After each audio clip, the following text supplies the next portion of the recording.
anybody who invade any place to loot anything. Because there are also narratives that there are some dissatisfied members of the NPP who feel they did not get anything all 8 years, and so they are using the opportunity to also loot. So let's investigate and arrest the culprits. But that said, I'll say that on Tuesday, I was present myself at the Independence Square, Black Star Square, if you want. And it was a very beautiful ceremony. I'd like to commend the organizers, and especially Chairman Stan Dogbe, for a beautiful work done and setup. And what we witnessed on Tuesday was like a great history. And I, for one, I was very excited to be part of it and to witness it with my eyes. And among everything, the speeches were great and inspiring. The kente, the display of culture. I saw the dancers from Volta region, the Agbaja dance, the Kete dance, and all of that. It was a rich display of culture and all of that. That said, I must say that there is one thing that perhaps we are not really paying attention to, which is the fact that a record was broken and set. Since Ghana became a republic in the 1960s, this is the first time ever we are having a female vice president. And I know that such glass ceilings, similar ones have been broken by other women, where in 2007, I think my Lady Justice, Georgina Wood, was made the first Chief Justice of the Republic of Ghana. And in 2009, I think we had the first female Speaker of Parliament, the person of Madame Joyce Adeline Banfordado. And now we have our first female vice president in a person of Professor Naana Jane Opoku-Agyeman. And watching them up the stage, looking at the president, looking at the vice president, looking at the Speaker of Parliament and the Chief Justice, you can see a fair balance in gender. And to me, it was beautiful.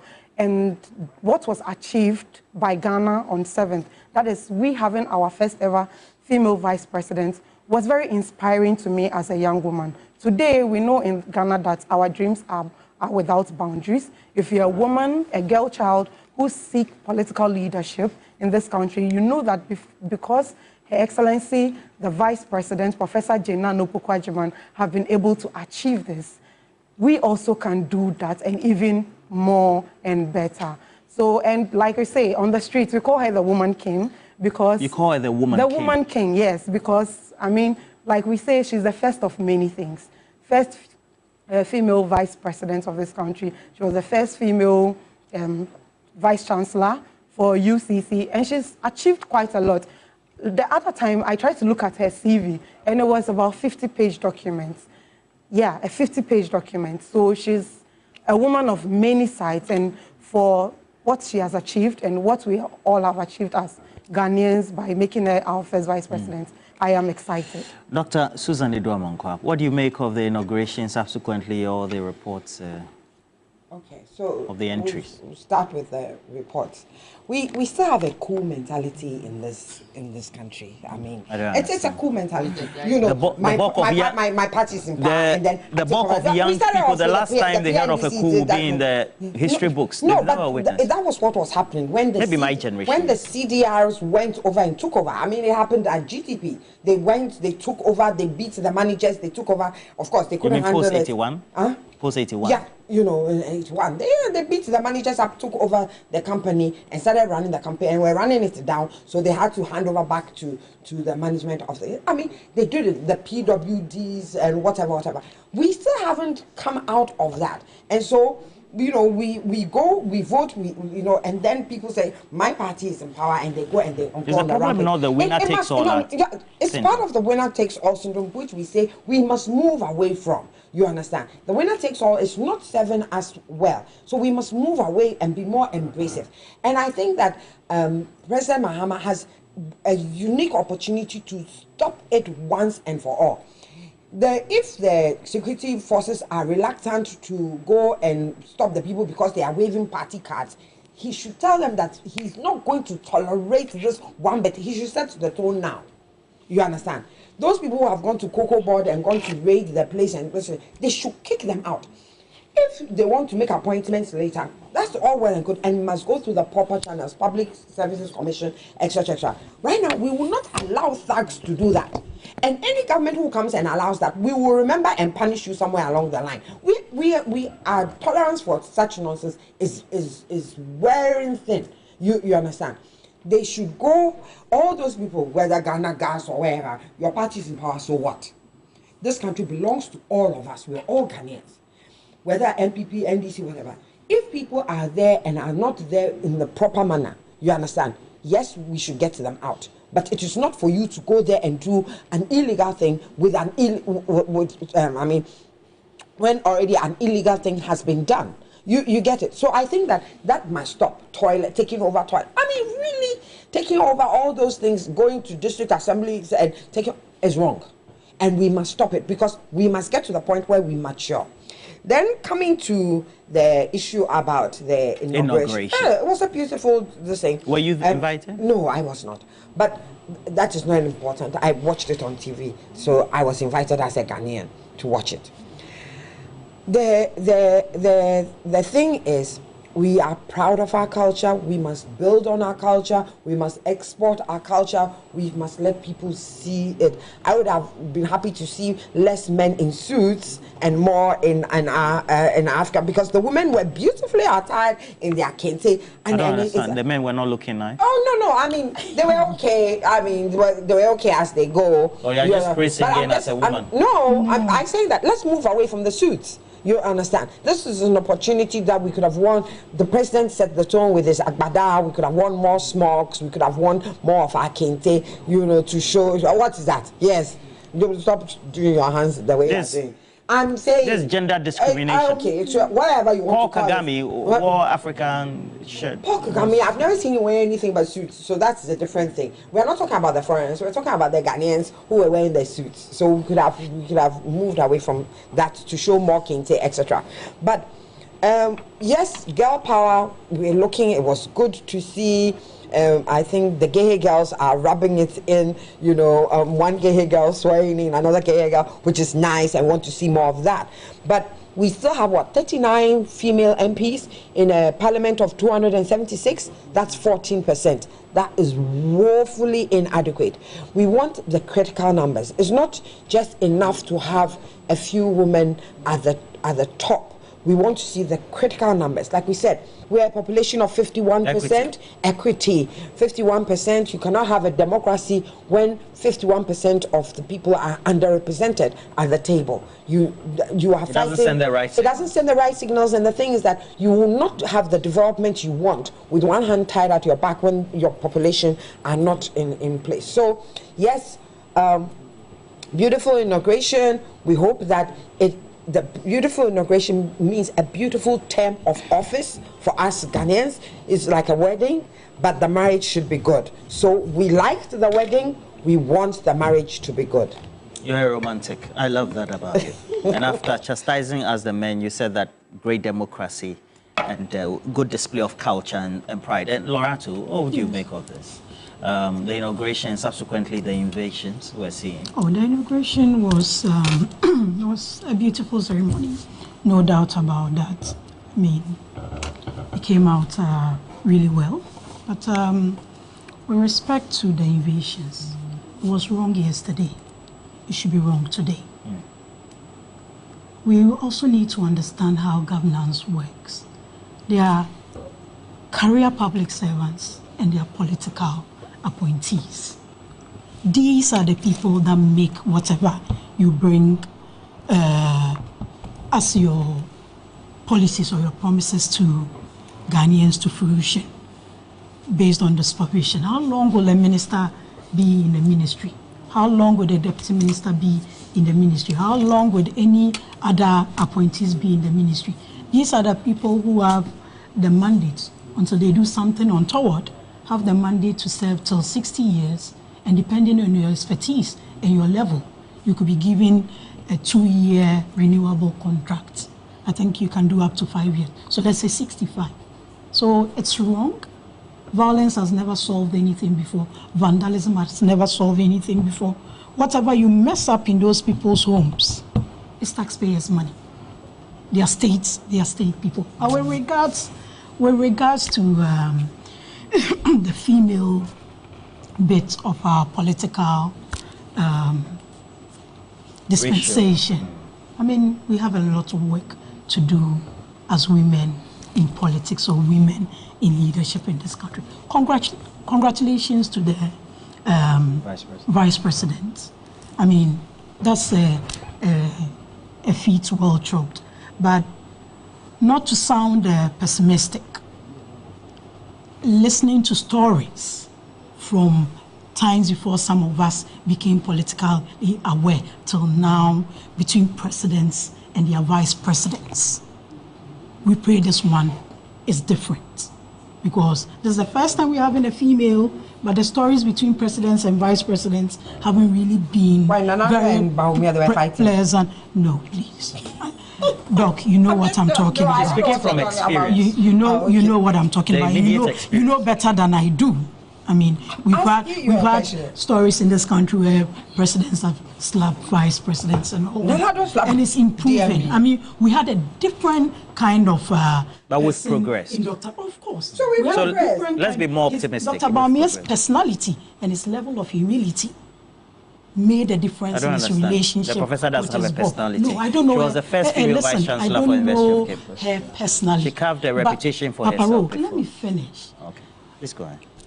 I don't know her personally, but observing her from afar and what those close to her have said, she's chopped a lot of firsts.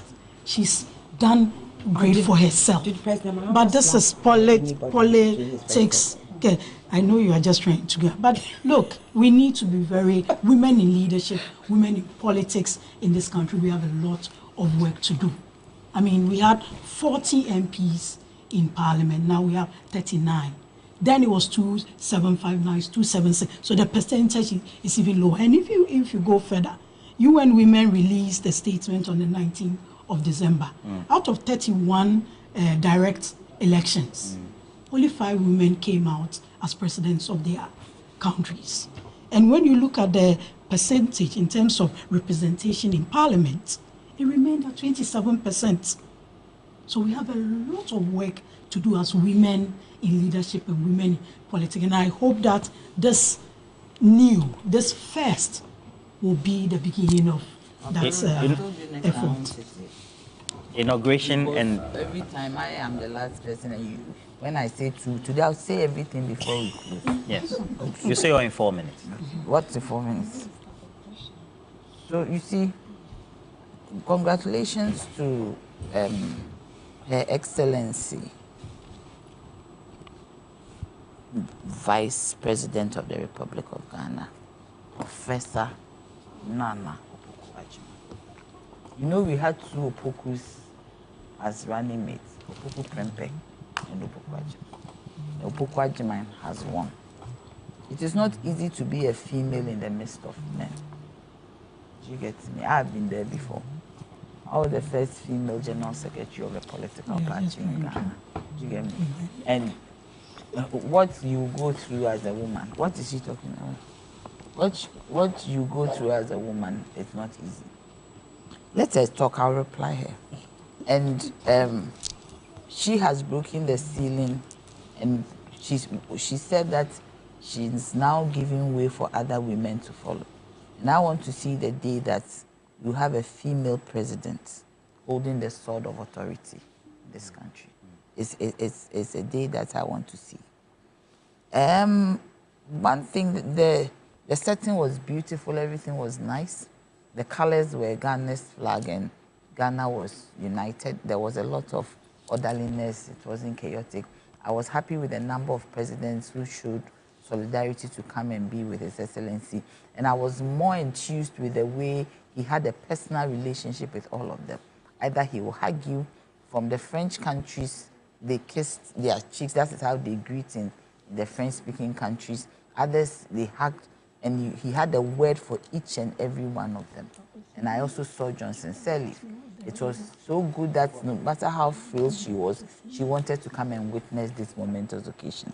I mean, that day was a great day. That His Excellency John Mahama, after everything they have said about him, today stood as the President of Ghana. But one thing that I saw that was interesting was the smile of the Chief Justice. Another great female leader leading the judiciary. The smile of the Chief Justice. That was the first time I saw the Chief Justice smile into the face of His Excellency John Dramani. What are you trying to say? I am trying to say that because for her facial expression with His Excellency John Dramani Mahama, that always sits with me is the day that we went to the Pentecost program.